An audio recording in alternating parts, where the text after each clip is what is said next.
Greetings, family, and welcome to another session of Conversations. You know, the mission of Conversations is to educate, emancipate, and empower that you may live the life that you're born to live. What kind of life is that? You already know. It's the kingdom life.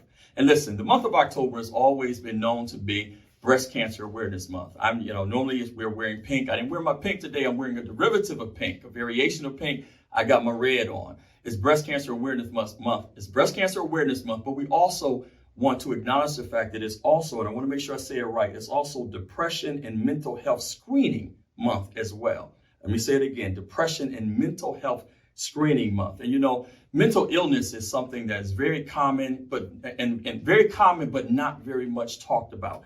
And so today I have two counselors with me. I have Sister Fayette McDonald and Sister, let me make sure I get the name right, Sister, tell us your name. Wanda Sanders. Sister Wanda Sanders. All right, I'm forgetting who my guests are.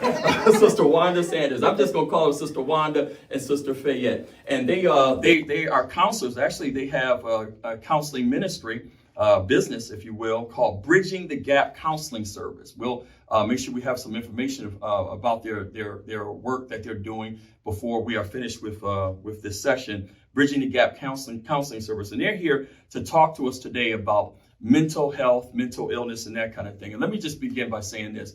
For a long time, in fact, in the African-American community in particular, we really do not talk about and deal with mental health issues. In fact, the church has been the place where people thought that they would come and get everything that they needed, the healing, mental health healing, and physical healing, and that kind of thing. But the fact is, the reality is that sometimes we need more than what the preacher gives on Sunday morning. Sometimes the preacher doesn't deal with the preaching doesn't deal with mental health issues, and we need to seek professional help. And so we're going to talk about these kind of things today. Again, I'm going to start with Sister Wanda. Sister Wanda, let's just define what mental health is, mental illness is. What is mental illness, and how do you define mental health?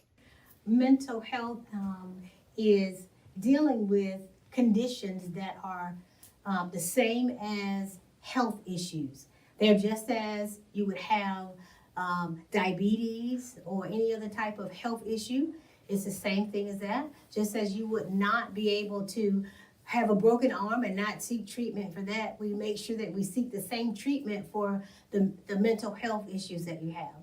And mental health are things that impact or cause us not to be able to go along with our daily, day-to-day activities. If it hinders those things from being done, it's considered a mental health or mental health issue. Amen. And let's deal with this. Let's make sure we understand this and everybody understands this. If you're having a mental health crisis, that does not mean you're crazy. Oh, absolutely not. It doesn't mean you're insane. Everybody at some point or another has. We need some time to get ourselves together, and so we want to deal with it. It doesn't mean you're crazy. And let's deal with some of the causes of mental health issues as well. Would you talk about that for a bit? I sure can. There isn't an exact cause to mental health. Yeah. There are factors that can lead to mental health issues, right, such as our socioeconomic status, how we live, where we live, right, if there are some biological factors that may be going on within our family. Childhood trauma, yeah, absolutely. Yeah. All of these things are factors that contribute to mental illness, but there isn't a cause, I should say a direct cause for it, but there are roots that are contributing factors to it. Right. It can be very complex to be able to diagnose sometimes, right, for the simple reason there aren't any, should I say, factors. But yeah. But let me give. There's something that I dealt with in my former church. There was a brother who called me. They were members of my church. They called me. The wife had just had a baby about a month or so earlier. And he called me, and his wife, I could hear his wife in the background. She was going frantic. And he was, Pastor, what do I do? And again, calling the pastor to try to get help for mental health issue. And she was just in the background, and let me just say, she was cussing, and she was just going off, and he's called, Pastor, I don't know what to do, I don't know what to do. And then she apparently grabbed the phone from him and cussed me out. I mean, you are really so and bleeping, but he ain't no bleep. And he got back, Pastor, I'm so sorry. I said, no, take her to the hospital. Call the ambulance, get her to the hospital right away. And he did that, called me back the next day and said that she was dealing with postpartum depression.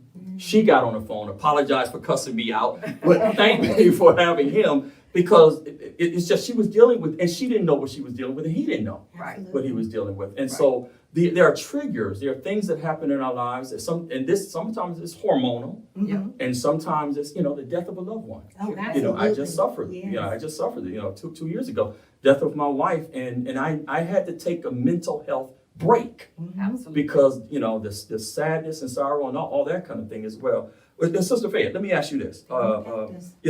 We're talking about triggers and that kind of thing. How has COVID affected people's mental health now?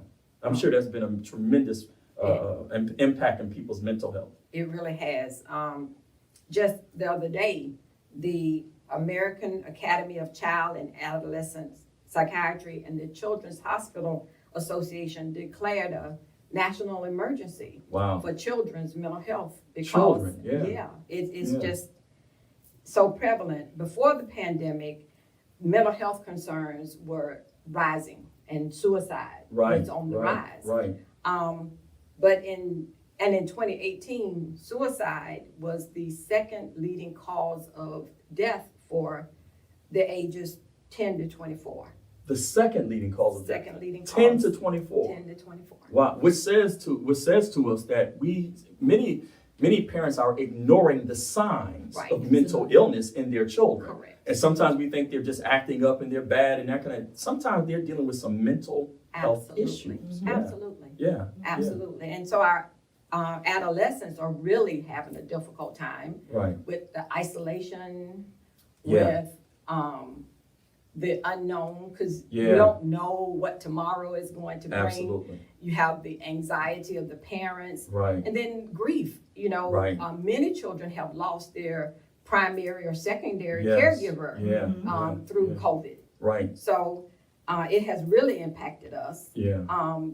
The African American and Latin communities, anxiety and depression in adults has tripled. Wow. Since we've been in this COVID pandemic. So 1 in 5 adults admit to having either negative psychological effects or a mental illness. And I suspect that even the seniors especially, because, being locked in the house and for a lot of in our community, in the African American community and communities of people of color, the church has always been the place of community, the place of friendship gathering. But when you can't come and gather, that's right. And all week long you're in the house for our seniors, and they don't get out like we do and that kind of thing. And then the fear of getting out, especially if you have what we've been calling pre-existing conditions. Correct. And so you have to deal with the fear of, I don't want to get COVID, and so I got a lot. I can imagine that causes a lot of depression as well. Absolutely. Yeah.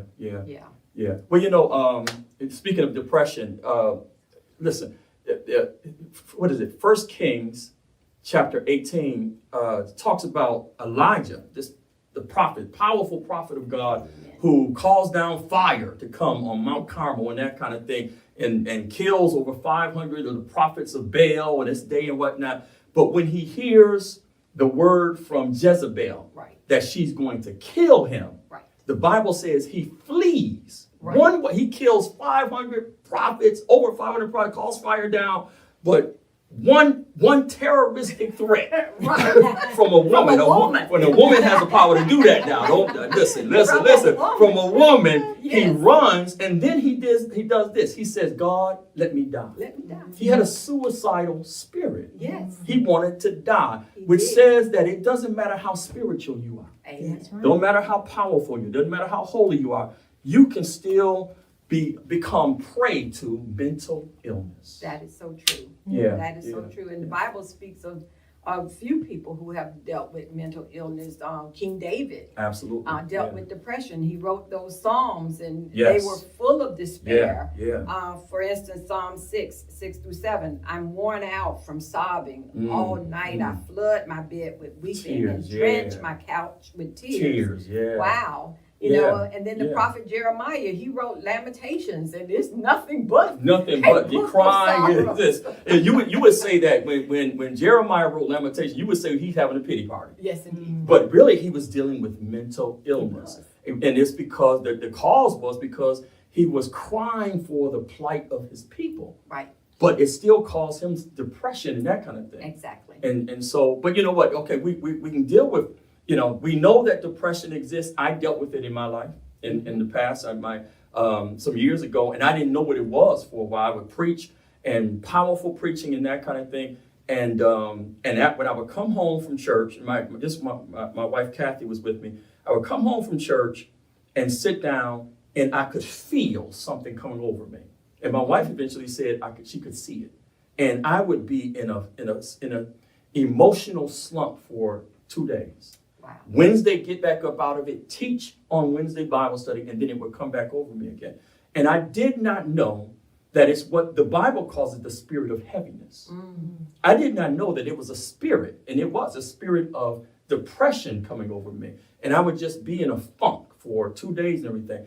And then the way I learned about it is, what is it? Isaiah chapter 61 says, put on the garment of praise for the spirit of heaviness. Mm-hmm. And so the counseling that I got, because black man, we don't go to counseling, came from the Holy Spirit telling me from that scripture that the cure for what I was dealing with was praise.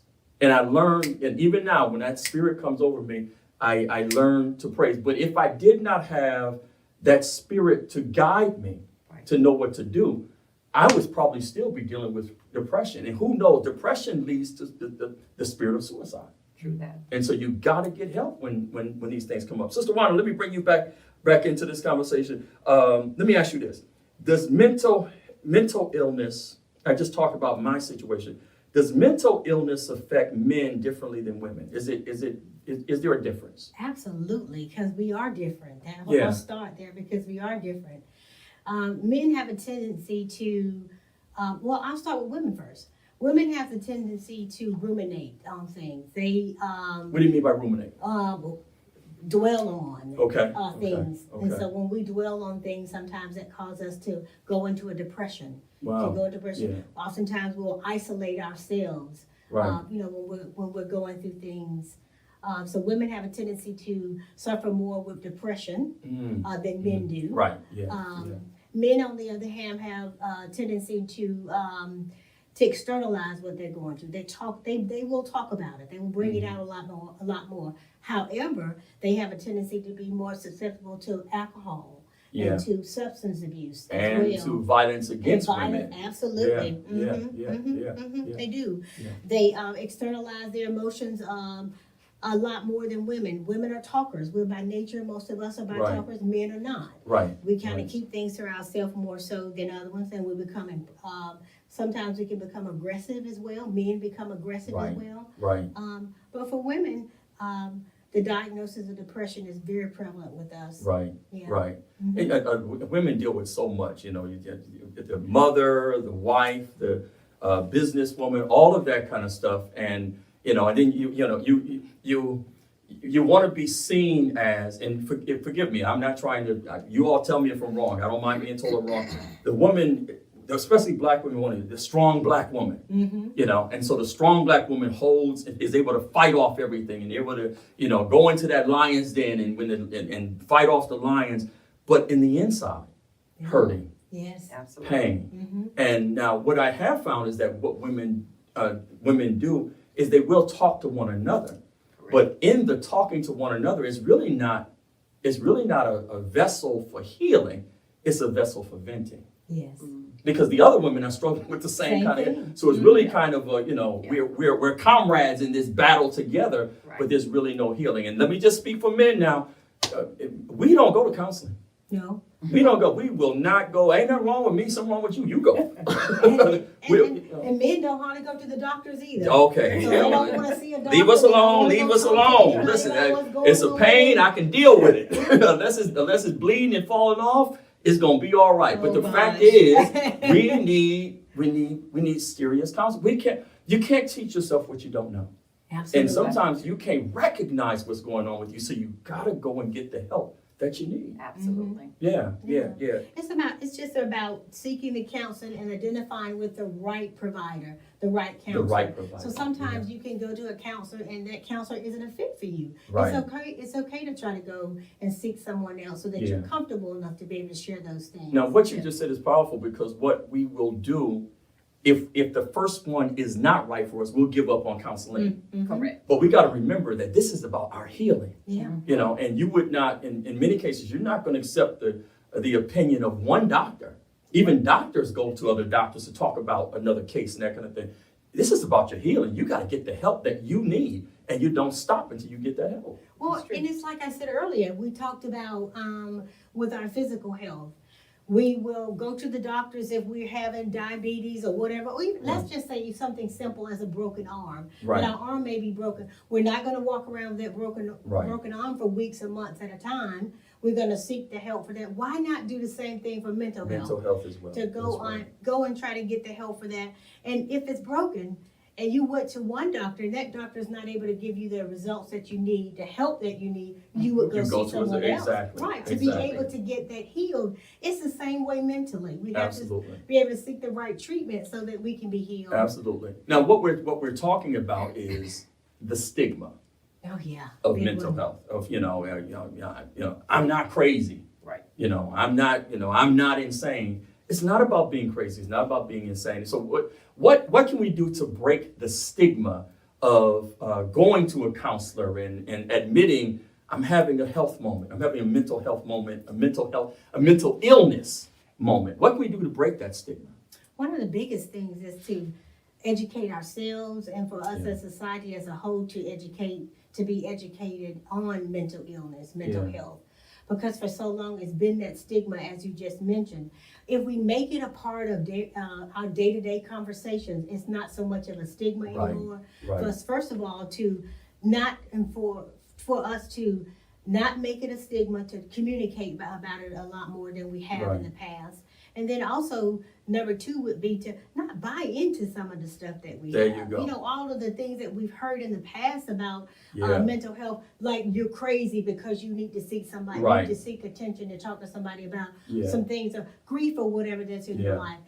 Dismiss some of these rumors and these false things that are out about mental health. Well, can I interrupt you here? Sure. Because we African American community, I don't know about any other communities, and I know I have persons even in Africa I know my people in Africa, they don't go to counseling.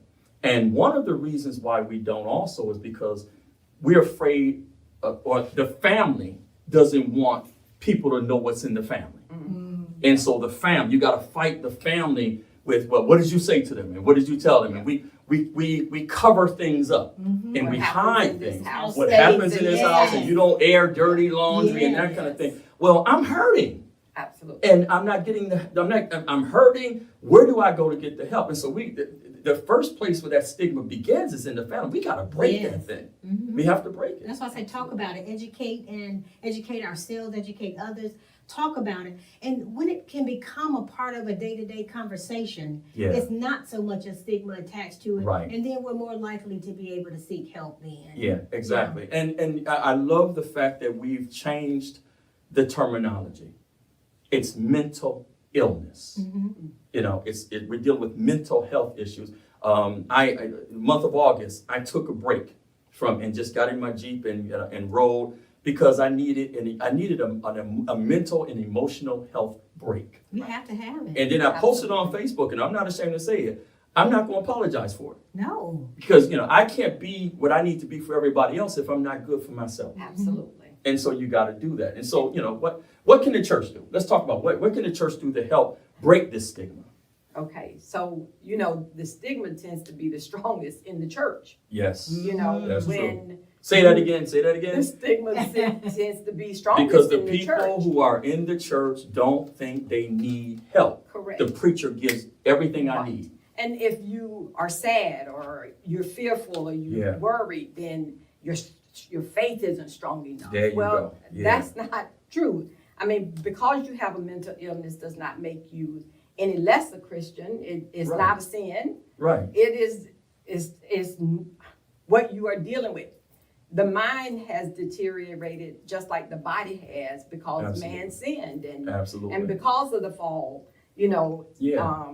we are just dealing with the decline of And then body, just the mind, trauma and of spirit. life. Just True that. traumas of life. Absolutely. Yeah. So the church should be a place of safety and community, a place where anybody struggling with mental health issues can go Right. ask for prayer That's it. and then have someone help them seek professional help. Yeah. Yeah. Because sometimes you need somebody Yeah. to help you Right. Right. get where you need to. What you're saying is that we individually are responsible for creating an atmosphere, a Right. climate where people can express where they are Right. without fear of judgment and retaliation and that kind of thing. The church needs to be that place. That's true. Mhm. And I think it would start with the pastor. If pastors were more Are you aware. talking about me? Are you talking about me? Well, Sister Faye is my member, so we gonna talk after this Well. conversation session. but Yeah. in general, if pastors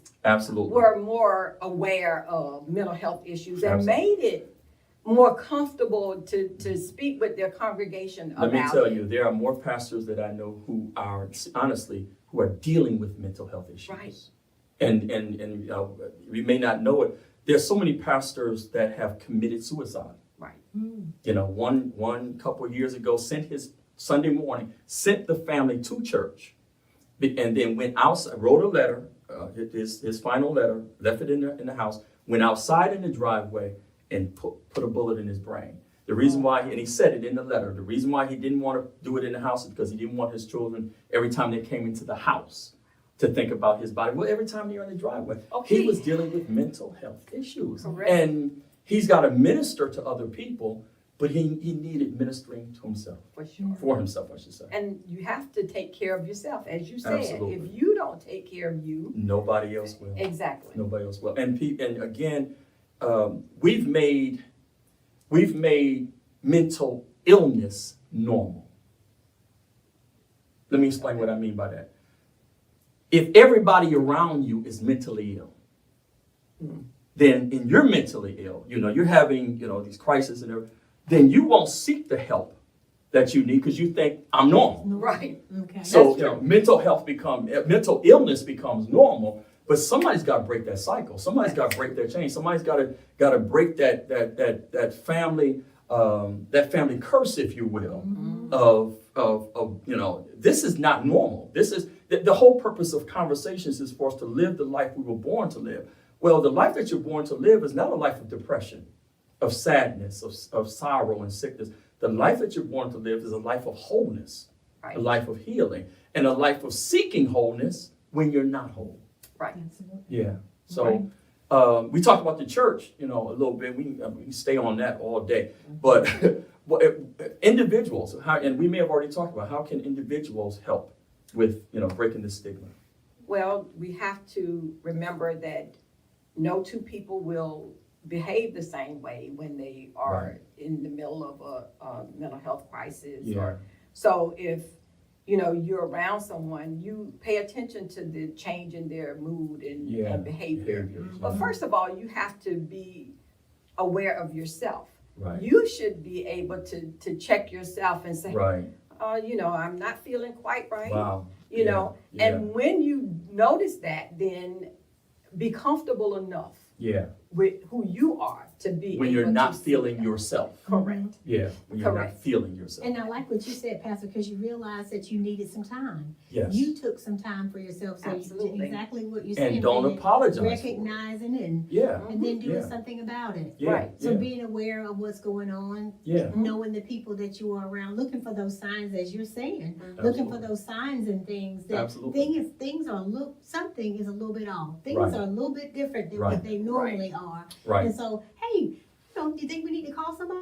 Can we talk to somebody? Absolutely, absolutely. And, in the marriages, with the children, especially with the children, because, they're faced with so much right That's now. very They're not going to school. We go back to they're going to school now, but when they weren't going to school, they were socially distanced from their friends. Right. But then, we can talk all day about social media and how it has affected, and then how it has affected our young people, especially those who are being bullied on social media, and they're dealing with that trauma of, being, not being bullied, and then those who are dealing with body changes, Right. and that kind of body image kind of things and that kind of thing, trying to thinking they need to measure up to somebody else and all that kind of stuff. That's a lot for children to deal with. What society says. What society says, exactly. But you know what? It's not just children.